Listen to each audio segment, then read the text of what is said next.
You know, the great lesson of anthropology is the idea that the world into which you were born doesn't exist in some absolute sense, but is just one model of reality, the consequence of one particular set of adaptive choices that your lineage made, however successfully, many generations ago.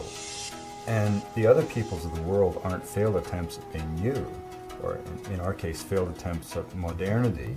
They are by definition unique facets of the human imagination. And when asked the meaning of being human, they respond with 6,000 different voices. And those voices collectively become the human repertoire for dealing with the challenges that will confront us in the ensuing millennia. You know, we always have this this idea of our society as not being really a culture, but being the real world, and these other cultures are outside. Those are the cultures. But that kind of cultural myopia we really can no longer afford. And, you know, we aren't the real inexorable wave of history. We're just another set of possibilities. We're just another cultural reality with choices that we've made. And that's why in the whole realm of child rearing and education, I think it behooves us to look at models of enculturation, of initiation, of bringing children to the realm of adulthood that other societies have celebrated and developed over thousands of years of experience.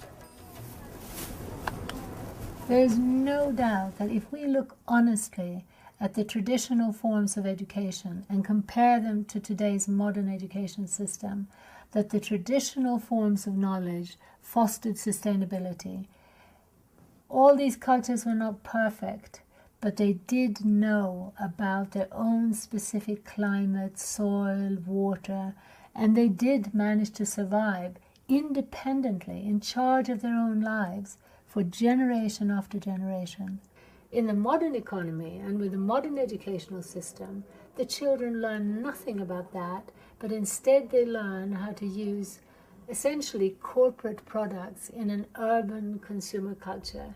So once they've been educated in modern schools, they literally don't know how to survive in their own environment.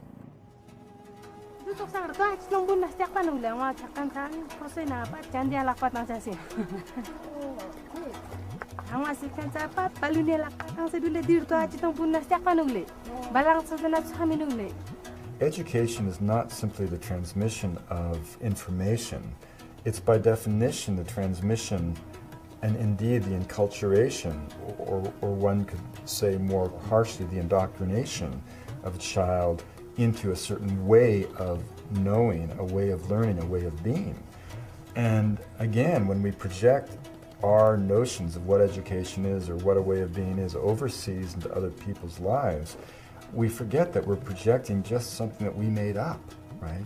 And one of the things that I see in my work is that different ways of knowing, different ways of being, different ways of learning really create different human beings. If you're raised in Colorado to believe that a mountain is an inert pile of rock waiting to be mined, you're going to have a very different relationship to that mountain from a kid from southern Peru who believes in the fiber of his being that a mountain is an Apu spirit, a protective deity that will direct his destiny throughout life. Now, the interesting observation is not whether that mountain is in fact a spirit or whether it's just a pile of dirt. The interesting observation is how the education system into what that mountain is creates a different human being with a different relationship to the earth. I was raised in the forests of British Columbia to believe that those forests existed to be cut. That was the foundation of the ideology of scientific forestry that I was taught in school and that I practiced as a logger in the woods. It was based on the idea that we had to eliminate all the old growth to get some healthy plantations growing in their wake, because after all, the incremental addition of cellulose would be higher in a plant. I mean, but this was a construct.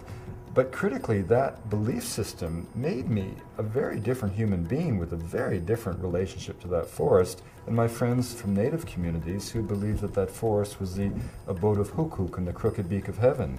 Because of my ideology, my education, those forests no longer exist.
I think the way Western education has grown over the last few centuries, especially with the rise of industrialization, was basically not to create human beings fully equipped to deal with life and all its problems, independent citizens able to exercise their decisions and live their responsibilities in community, but elements to feed into an industrial production system. They were products with partial knowledge. We moved from wisdom to knowledge, and now we are moving from knowledge to information, and that information is so partial that we are creating incomplete human beings.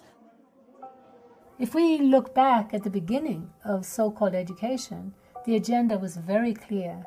There was an elite that wanted to train people to serve their needs, to essentially create an extractive economy that served the few at the expense of the many. So there's very explicit literature. Very clearly education was there to train a class of people to serve the needs of the elite. When Macaulay came to India, I don't know how many of you know, but Macaulay was the guy who created in the minutes of Macaulay, it's called Macaulay's Children. And Macaulay's children, he said, would be brown on the outside but white on the inside. That they would basically know only one thing, how to rule India as if they were Europeans themselves. So if you go back to the 60s and you look at a lot of the modernization literature, so it's very clearly written that local language, local tradition, local customs is a barrier to modernization, and for communities to progress in kind of stages of development, these things need to be eliminated. 99% of all the activities that go under the label of education come from this very specific agenda that grew out of a colonial expansion across the world by Europeans.